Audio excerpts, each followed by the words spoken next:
The mob in government is worse than the mob that Whitey Bulger ran. And there's a deep state. Chris Wray was caught last year illegally using 702 collection methods against Americans 274,000 times. 274,000 times. These guys took that process during Russiagate and targeted an American citizen to get into a president's campaign. Who knows how many terrorists have run through? Only 24. Yeah, right. 24 known foreign terrorists have come into America and we lost them. Just 24? And you lost them? We're just getting bamboozled. Let's talk about FISA. Oh boy. I might have to go to the bar. Well, it's just a short distance from the chair, so if you need that, let me know. Can you go, what is FISA? For those that don't know. Just super simple, right? Foreign Intelligence Surveillance Act, FISA. And the FISA court, the FISA, the Foreign Intelligence Surveillance Court. It's funny because the first word that comes into my mind is domestic. But Right. And that's a whole nother deal with it. So there was a passage of legislation that its original purpose was there's a lot of bad actors overseas, namely terrorists, who want to do Americans harm. We need a better way to find out who they are. And electronic surveillance, ELSA as we call it, is a great way of doing it through people's phones, through people's computers, through people's laptops, through people's internet cafe signals, whatever, right? But the American government didn't have an ability to just go and plug in here and get all that. So we created a law that allows us to go to a special court to say if you, the target of the FISA, is one of two things, an agent of a foreign power or acting at the behest of an agent of a foreign power, you can be targeted under FISA. And the probable cause standard is the exact same as it was if we were trying to get a warrant on a bank robber. It's the same standard in terms of the level of evidence. But you go before this court and you're supposed to show all this information to say, look at the operation they're running. And if they're an American citizen, like Carter Page was during the Russiagate FISAs, you're supposed to do more to justify that surveillance because it's so intrusive on an American citizen. But once you get a FISA, and I use this all the time to manhunt terrorists around the world. Once you get a FISA, you basically just hoover in all this intel, all this data. And on paper and in theory, it sounds like a good idea. I mean, we use the FISA process to stop bombings in America. You would think that's a good thing. Mm-hmm. The problem is the people given the FISA authorities in the deep state at the leadership levels, they're the ones that abused it. They're the ones that broke the law and corrupted it. And they're the reason we have such a revolt in this country against FISA. You talk about domestic terrorism or domestic surveillance. These guys took that process during Russiagate and targeted an American citizen to get into a president's campaign of all American citizens. It's not only that, there's another application of FISA called 702. It doesn't matter all the logistics of it. It's just another vector into how we collect certain data on emails and email hops and phones of overseas people. We're not supposed to use it here in the United States of America. Chris Wray was caught last year illegally using 702 collection methods against Americans 274,000 times. 274,000 times. It's not my number. It's in the report that they wrote. The FISA court wrote it. And then the FISA court, and there was this big fight about 702 reauthorization. I know it might not be appealing to your audience, but it was a big fight this year to say we want FISA reform. And FISA did need reform. We exposed it and we gave you a bunch of reforms during Russiagate, and it never got implemented. So because the budget of FISA was up this cycle, we demanded Congress fix it. And do you know what the majority in the House, where the Republicans did? They bent the knee. They reauthed it. Why? I don't know. Ask them. And they said, oh, no, we're just doing it for another year. We're just going to kick the can down the road. I'm like, okay, so the other year you're doing it for is an election year. We showed you how they abused FISA once already. And then now you know about Chris Wray and all these other FISA abuses. But you trust the director of the FBI, this guy Chris Wray, who went before you and said, no, don't worry. We fixed everything. We're good. And they gave him more spy powers? I can't answer that one, and I couldn't get on board with that legislative fix. Did they use that to surveil you? They used as far as I know, remember, we're still in the process of suing them. I don't know that they used a FISA against me, but they used all the other grand jury and federal investigatory subpoenas and to surveil me.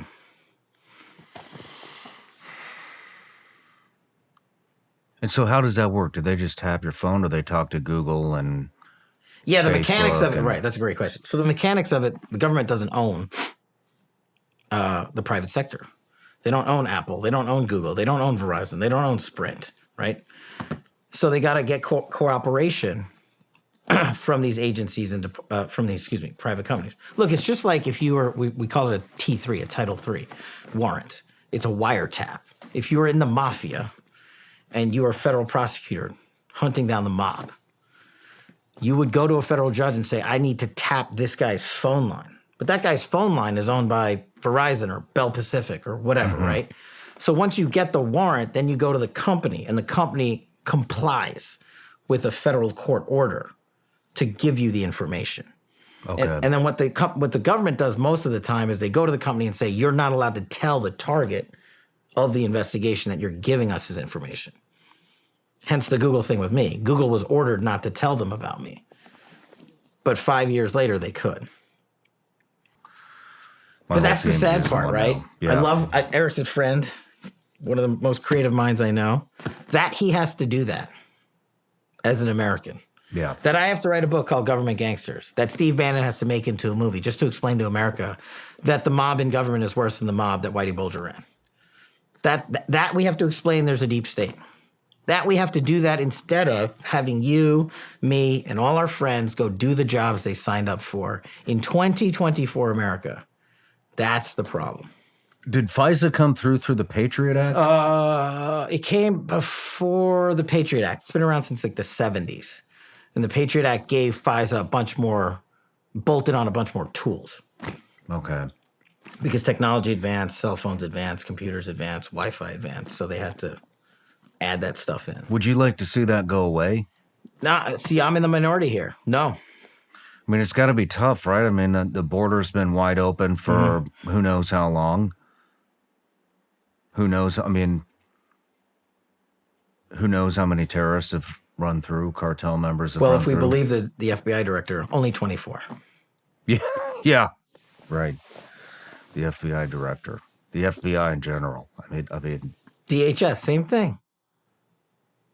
24. they're literally saying only 24. So the Mayorkas and Ray testified late last year or early this year. I can't remember, to Congress for an update. They said 24 known foreign terrorists have come into America and we lost them.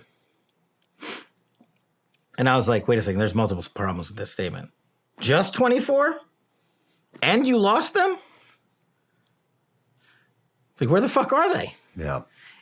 Why weren't you using the FISA process on these guys? Everybody's wired up these days, okay? You know this better than anyone. Al-Qaeda, ISIS, all these guys, they monopolized the cell phone empire and figured out how to use it. So why don't you set your intelligence apparatus to prioritize this instead of DEI and white rage? This is why this shit's happening. But just think of you guys, you know this. The terrorists are going to wait. They're not going to do it tomorrow or next week. They'll wait like 5 years, whenever they want, the opportune time. But it's happening now. And as bad as that is, I still think we need FISA to manhunt those people down. We just need people using it lawfully. And it needs major, major reform. Tons. And I hate to say it, but I don't disagree with you. I mean, especially with all the terrorism that's come through the border. I mean, we won't know. And we're having this conversation, at breakfast about when they might hit. And I think we maybe have a difference of opinion on that stuff or different strategies, which I'd love to go into. But how do you get rid of it with the amount of cartel and terrorists and members of the Chinese state? You raise a whole new... We're not just using FISA on terrorists. It's a huge foreign intelligence surveillance act. It is a massive intelligence collection tool, right? How do we get the CCP? What about the SVR? What about whatever intel service in wherever that's against America? If it goes away, what are we going to do? And if it doesn't go away, then they'll just continue to spy on Catch 22. Americans unlawfully. What do you think some of the biggest threats outside of the country are? CCP, Russia, and Al Qaeda. Why Al Qaeda? Because they're having a party in Afghanistan. Because of the disastrous withdrawal. Yeah. I ran the withdrawal in Afghanistan when I became chief of staff with the SecDef. We didn't have a timeline. We didn't say we got to be out by this date. We had the diplomatic leaders doing the diplomatic thing. We were doing the DOD military intel thing.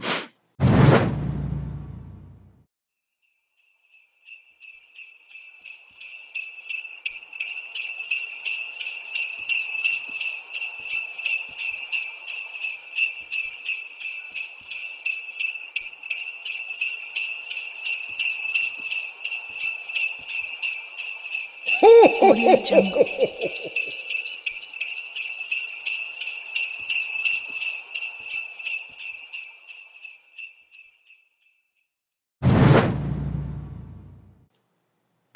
We lost 0 Americans during our withdrawal. We handed that withdrawal off to the Biden administration because President Trump ordered us to implement the biggest DOD transition in U.S. history. And we did, the largest DOD transition, which I literally led. And I said, call it whatever you want. The Biden saving Afghanistan for the world thing, whatever. The new incoming SecDef, the chief of staff, and all the other people were like, F you, go away, we're going to do it our way. And look what happened. Yeah.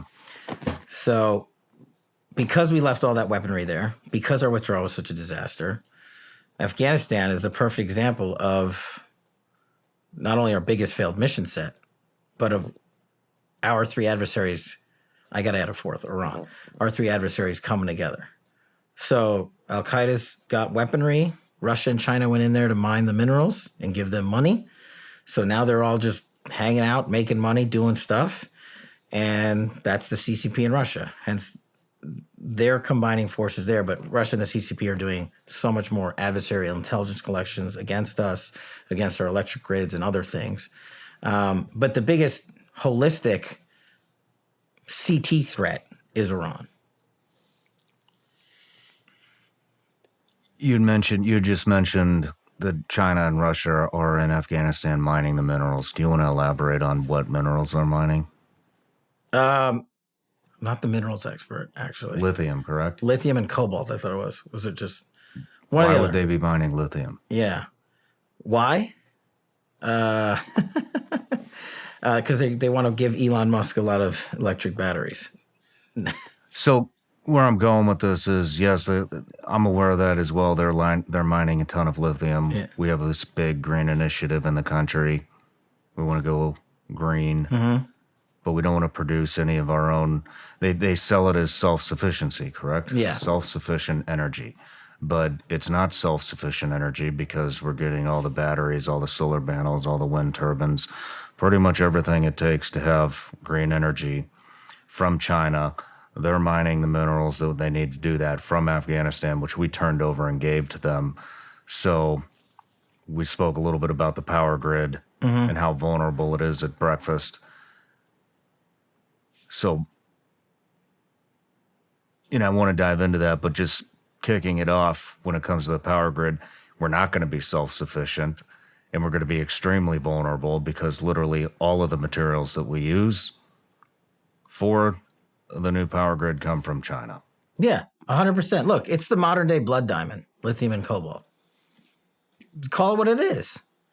If you could celebrate it over here as some sort of green energy, amazing economic, environmental, home run.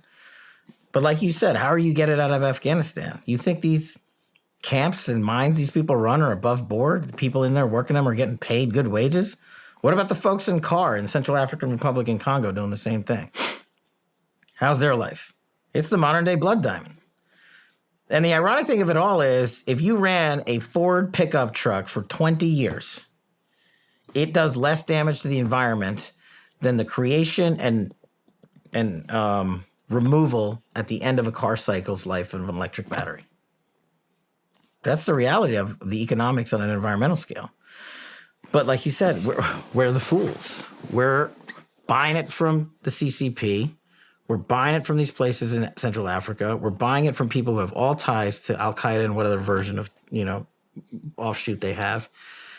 And while the CCP is making a ton of money, we're getting weaker. We're just getting bamboozled by our adversary who's making money off this entire process, and the people around them that are participating are growing in strength. And I think the best example, to pull it out of the lithium space a little bit, but bring it back on what I should have said in the top of the cycle, is Iran is, in my opinion, the biggest kinetic threat. And they're doing the same thing, except they're not mining for lithium. We're just giving them money. What do I mean by that? Joe Biden literally unfroze $7 billion that we had seized from the Iranian government like 25 years ago and gave it back to them, to the mullahs in Iran. He literally turned the key and said, okay, you guys can have this money back. We're going to trust you, Iran, not to create a nuclear weapon, not to fund the IRGC, not to kill Americans, not to launch another war in Israel via Hamas, Hezbollah. And you guys just report to us how the nuke stuff is going, because remember, these are the guys that want it back in the JCPOA, Obama's nuclear deal. How's that looking today? The Secretary of State for Joe Biden just said he can't tell you how close Iran is to a nuclear weapon, but he thinks they're pretty close. You let them do that. They're buying their weaponry and stuff from China, Russia, Venezuela, oil. And now they're exporting their crude overseas, and people are buying that.